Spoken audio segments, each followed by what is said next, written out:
The story of Jonah and what it means for us today. Have you ever tried to run away from something God was calling you to do? Maybe it was a responsibility, a hard conversation, or even a dream that felt too big. If so, then you already know what Jonah felt like. God told Jonah to go to the city of Nineveh, a place filled with corruption, violence, and people who didn't know him. But Jonah, he ran not just away from Nineveh, but away from God's purpose for his life. He boarded a ship going in the opposite direction, hoping to escape the very voice of the one who created him. How often do we do the same? We know what we should do, but fear, pride, or comfort convinces us to run the other way.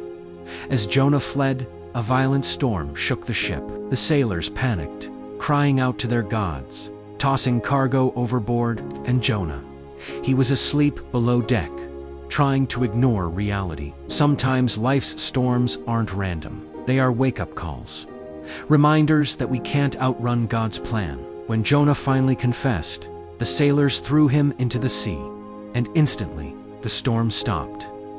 Swallowed by a giant fish, Jonah sat in darkness for 3 days and nights. Imagine the fear, the silence, the regret.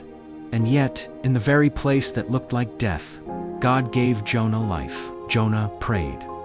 "In my distress, I called to the Lord, and he answered me." Even in the belly of the fish, Jonah discovered something powerful.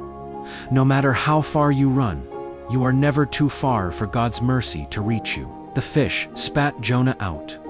This time, Jonah obeyed. He preached to Nineveh, and shockingly, the entire city repented. From the king down to the poorest citizen, they turned their hearts back to God. One man's obedience brought an entire city closer to grace. Jonah's story isn't just about a man and a fish. It's about you.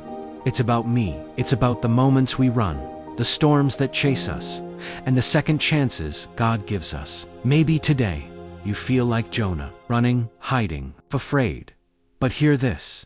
God hasn't given up on you. Your purpose is still waiting. And if he can use a reluctant prophet to change a whole city, he can use you too. If this story spoke to your heart today, share it with someone who needs a reminder that God's grace is bigger than their past. And remember, you can run, but you can never outrun his love.